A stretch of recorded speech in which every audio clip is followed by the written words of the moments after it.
Okay, चलिए फिर शुरू करते हैं। Here we now guys, the time right now 9:57 and ये अपना लास्ट डे था फ्राइडे। जैसे कि आप लोगों को पता है कि मैं फ्राइडे के दिन ट्रेड नहीं करता हूँ, बट मेरे को कल एक डेली चार्ट में एक बहुत अच्छा पैटर्न देखने को मिला था। तो मैंने सोचा कि आज के दिन ट्रेड करना ज़रूरी है, और उसी के साथ अपना जो सीपीआर था वो भी अपन को कंफर्मेशन दे रहा था। अगर मैं सीपीआर आप लोगों को एक बार शो कर देता हूँ, तो जब भी मैंने आप लोगों को बताया हुआ है, जब भी सीपीआर नैरोस होते हैं तो वो एक फुल कंफर्मेशन देते हैं कि मार्केट ट्रेंडिंग हो सकते हैं। तो ये भी एक कंफर्मेशन था। एंड उसी के साथ अगर आज की लर्निंग्स की बात करें तो आज की लर्निंग यही है कि आप लोगों को कभी नहीं पता कि मार्केट कब मूवमेंट होगा, या आपने ट्रेड लिया वो आपके फेवर में जाएगा कि नहीं जाएगा। आप लोगों को सिर्फ एक ही चीज़ मालूम है, वो है प्राइस। अपन सिर्फ प्राइस को रीड कर सकते हैं। मैं आपको हमेशा से सिर्फ एक चीज़ पे फोकस करने की कह रहा हूँ कि आप प्राइस को रीड करिए। इंडिकेटर बेस्ड ट्रेडर अपन नहीं है, समझ रहे हो। अपन कोई ऐसा स्पेसिफिक इंडिकेटर यूज़ नहीं करते हैं। अपन ट्रेलिंग के लिए मूविंग एवरेज यूज़ करते हैं, एंड सीपीआर अपन यूज़ कर लेते हैं एज अ कंफर्मेशन के लिए, बस और कुछ नहीं है। अपन सिंपल प्राइस रीडर है। और मैं एक बार आज का सेशन शुरू करने से पहले मैं आपको एक बार दिखा देता हूँ कि मैं यहाँ पे कल डेली चार्ट पे क्या देख रहा था, और अभी भी मेरे को बहुत बड़ा टारगेट दिख रहे हैं। तो ये था निफ्टी का डेली चार्ट। और आपको अगर एक लॉजिक मेरा पता हो तो मैं सिर्फ एक चीज़ कहता हूँ, जो कोई भी बियरिश बार, स्ट्रॉन्ग बियरिश बार या स्ट्रॉन्ग बुलिश बार, जब भी मैं स्ट्रॉन्ग डेफिनेशन बोलूँ तो आपके दिमाग में एक चीज़ फटाफट क्लिक करनी चाहिए कि उसके पिछले 3-4 कैंडलों के मल्टीपल 2 होना चाहिए वो कैंडल। तो अगर आप ये देखें, ये जो कैंडल क्लोज करी थी 20 जैन को, अगर आप उसके 3-4 कैंडल देखें तो इसकी स्ट्रेंथ थी, ठीक है। मैंने कुछ नहीं किया था, मैंने बस इसका 50% एरिया लगा के छोड़ दिया था। और कल के दिन मार्केट एग्जैक्टली 50% से रिजेक्ट करे थे। मेरा प्लान एकदम सिंपल था। सिंपल कैसे, कि मैंने सिर्फ इतना सोचा था कि अगर मार्केट कहीं ना कहीं कहीं ना कहीं 300 के नीचे स्लिप होने लगे, या 300 के आसपास रेजिस्टेंस बनाने लगे, तो अपन एक डेफिनेटली एक शॉर्ट बना सकते हैं विद अ स्मॉलर रिस्क। एक बड़ा रिस्क तो ये था, बट वो एक पोजिशनल बेसिस पे वहाँ पे आपको जाना पड़ेगा टारगेट के लिए, बट एक स्मॉलर बेसिस में भी जा सकते हैं। तो एक चिंटू मिंटू सा रिस्क अपन को देखने को दिख रहा था। तो अभी मैं 50 मिनट के टाइम फ्रेम पर आ जाता हूँ, और चलिए फिर शुरू करते हैं। देखते हैं क्या रहे आज के ट्रेड, क्या था उनके पीछे का लॉजिक, मेरे से क्या क्या गलती हुई, सबको डिस्कशन करेंगे एकदम ब्रीफली और समझने की कोशिश करेंगे, ठीक है। तो जैसा कि मैंने आप लोगों को कुछ कॉन्सेप्ट सिखाए हुए हैं, अगर आपको आज के दिन को ट्रेड करना है तो सबसे पहले आपके चार्ट पे 3 चीज़ें होनी चाहिए। क्या क्या? तो प्रीवियस डे हाई, तो ये अपन ने प्रीवियस डे हाई मार्क कर लिया है। प्रीवियस डे क्लोज, ये लो अपन ने प्रीवियस डे क्लोज भी मार्क कर लिया है। एंड प्रीवियस डे क्लोजिंग, और क्लोजिंग मेरे को लगता है कि कोई ऐसा, चलो ठीक है, क्लोजिंग भी अपन मार्क कर देते हैं। ये 3 लाइन आप देख रहे हो, तो ये 3 लाइन क्या है? ये 3 लाइन सिर्फ है previous day high, previous day low and previous day close, ठीक है। अपने पास बस इतनी चीज़ है, ठीक है। उसके बाद अपने पास क्या है, सीपीआर का कंफर्मेशन है। 5 मिनट के टाइम फ्रेम पे अब मैं आ जाता हूँ, और सीपीआर अपन को एक चीज़ कंफर्मेशन दे रहा था कि सीपीआर बोल रहा था कि अपसाइड का मोमेंटम हो सकता है जब तक अपन प्राइस सीपीआर के ऊपर सस्टेन कर रहा है, ठीक है। तो यहाँ पे जब ये कैंडल एंगल्फ कर रहा था, तो मेरे दिमाग में एक डाउट गया था कि अगर यहाँ पे प्राइस वेट करेगा तो we are definitely target the day highs. But वैसा कुछ हुआ नहीं, वो यहाँ पे इमीडिएट यहाँ पे प्राइस में स्ट्रेंथ या वीकनेस देखने को मिली। अभी मैं 15 मिनट के टाइम फ्रेम पे आ जाता हूँ, मैं आपको शो करता हूँ कि मैंने यहाँ पे क्या देखा। तो ये जो कैंडल आप देख रहे हो, आज की पहली कैंडल, जब भी मार्केट ऐसी विक कैंडल बनाता है ना, तो आपको पहले अलर्ट मोड में आ जाना है। जब भी ऐसी विक कैंडल्स बनती है ना चार्ट पे, तो आपको अलर्ट मोड में आ जाना है कि मार्केट इन विक को टच करने के लिए जाता है। ये कॉन्सेप्ट है, हर बार होगा नहीं होगा इसके चांसेस देखो 100% नहीं है, लेकिन मैंने जितना भी नोट डाउन किया है, तो मार्केट विक को टारगेट करने जाता है। उसके बाद अगर आप देखें, मैंने कोई ट्रेड नहीं लिया, 15 मिनट तक अपन ने आराम से ऑब्जर्व किया। अगली 15 मिनट की कैंडल जैसे ही क्लोज करती है, मैंने क्या किया, अब अगर आपको मेरा सेटअप पता है, मैंने सिंपली क्या किया, मैंने यहाँ पे एक 50% का जोन लगाया और जैसे ही प्राइस मेरे 50% के एरिया के आसपास आती है, मैं वहाँ पे इमीडिएटली ट्रेड को क्या कर देता हूँ, पंच कर देता हूँ। और मेरा अगर आप यहाँ पे मैं आपको अपना दिखाऊँ, मैंने 50% के आसपास यानी कि मोटा मोटा यहाँ कहीं मैंने ट्रेड को अटैम्प्ट किया था।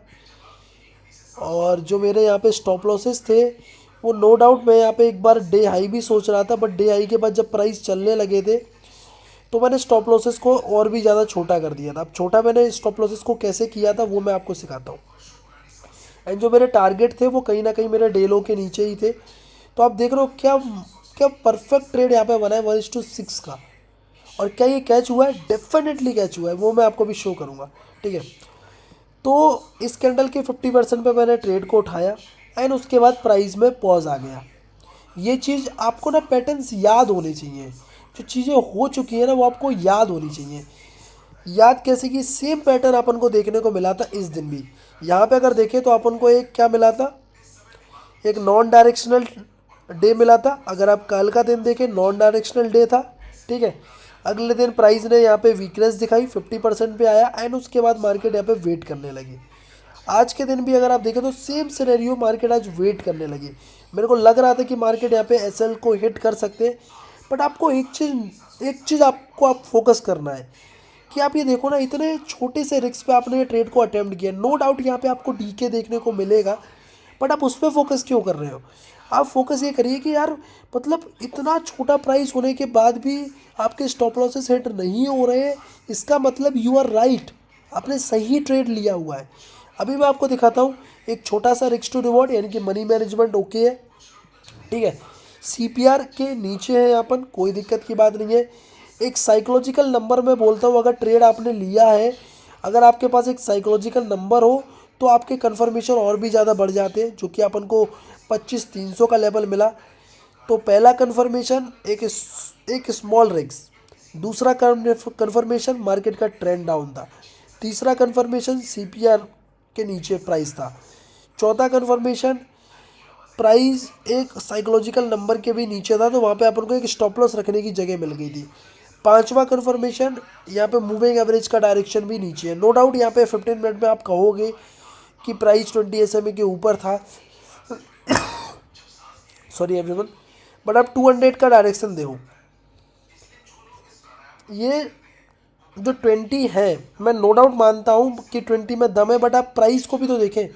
अब प्राइस को वॉच क्यों नहीं कर रहे? मैंने क्या बोला, ये जो इंडिकेटर्स है ये आपको एज अ कन्फर्मेशन यूज़ करना है, ना कि ट्रेड को एग्जीक्यूट करने के लिए। आपको चार चीज़ें चिक चिक के बोल रही हैं कि प्राइस में वीकनेस है, प्राइस में वीकनेस है, प्राइस में वीकनेस है। यहाँ पे अगर आप देखें तो मार्केट ने मल्टीपल विक्स बनाई और जैसे ही मार्केट ने यहाँ पे विक्स को यहाँ पे अटेम्प्ट किया और एक अच्छा खासा टारगेट यहाँ पे अटेम्प्ट हुआ। नो डाउट मैंने यहाँ पे एक ट्रेलिंग लगा रखी थी अपने सेकंड अकाउंट में, यहाँ पे मेरी ट्रेलिंग हिट हुई, बट उसके बाद मैंने अगेन यहाँ पे एंट्री बनाई क्योंकि मेरे को दिख रहा है कि प्राइस डे लो से पहले रिवर्स नहीं करेंगे और वही मेरे टारगेट्स थे। बट एनीवेज, आज की जो गलती हुई है, आज की जो प्रॉब्लम थी वो मेरे ट्रेलिंग को लेके है और ये मेरे से ना मतलब बहुत दिनों से हो रही है। अगर मैं दिखाऊं,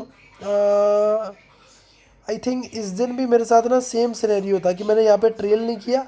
नहीं नहीं, इस दिन तो नहीं, इस दिन तो मैंने पूरा कैच किया था, इस दिन तो मेरा एकदम परफेक्ट था डे। हाँ, इस दिन अपन ने यहाँ कहीं ट्रेड को अटेम्प्ट किया था, मैं डे लो यहाँ पे लेके चला गया और ट्रेलिंग ही नहीं करी। प्राइस 2 मिनट पे जाके देखूंगा, प्राइस 2 मिनट में मेरे स्टॉप लॉसेस को हिट नहीं कर रहा है। मतलब अब यहाँ पे देखो ना, जब मेरे यहाँ पे मैं इस पैनिक को झेल गया और जब रियल मूव आया यहाँ से लेके यहाँ तक, मैंने 22 पे एग्जिट कर दिया था, 1:22 पे, यानी कि इस पूरे ट्रेड को मैंने 4 घंटे होल्ड किया है।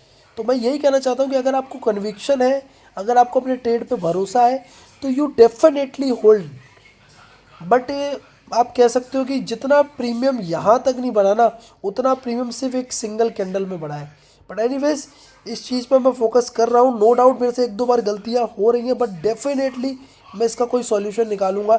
इस दिन भी सेम यहाँ पे चीज़ हुई थी कि प्राइस ने एक बार भी यहाँ पे 2 मिनट के टाइम फ्रेम पे, अरे मैं कहता हूँ 1 मिनट के टाइम फ्रेम पे भी नहीं हिट किया होगा ये। तो भी मैं यहाँ पे पैनिक में आके निकल गया। पैनिक में आके कैसे कि यहाँ पे मैंने ट्रेड लिया और ट्रेड मेरे फेवर में चला, मेरे को 40,000 प्लस प्रॉफिट दिखे। और जब ये छोटा सा रिट्रेसमेंट हुआ, ये चिंटू मिंटू सा रिट्रेसमेंट ही मेरे को कितने पे 5,000 के प्रॉफिट पे ले आए। और फिर उसके बाद यहाँ पे 40,000 वापस आ रहे थे, तो मुझे लगा कि यार 40,000 वापस आ रहे हैं, अब निकल लो। नहीं,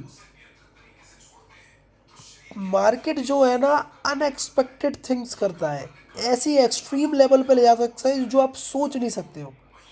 इतना इतना घुमाने के बाद ना रियल टारगेट तो आने वाले थे। बट एनीवेज, इस चीज़ के ऊपर मैं फोकस कर रहा हूँ, डेफिनेटली मैं इसके ऊपर काम कर रहा हूँ और इसका मैं आपको एक अच्छा खासा रिजल्ट भी आने वाले टाइम में दिखाऊंगा। तो बेसिकली यही था मेरा एक ट्रेड जिसको मैंने पूरे दिन यहाँ पे होल्ड किया। बाकी आपकी कोई भी डाउट्स है या कोई भी प्रॉब्लम्स है, कमेंट सेक्शन खाली है, कमेंट करो और बताओ। एंड मिलते हैं फिर एक नई वीडियो के साथ। जब तक के लिए goodbye, thank you so much for watching the video guys, love you all and सारे वालों को दिल से जय श्री राम।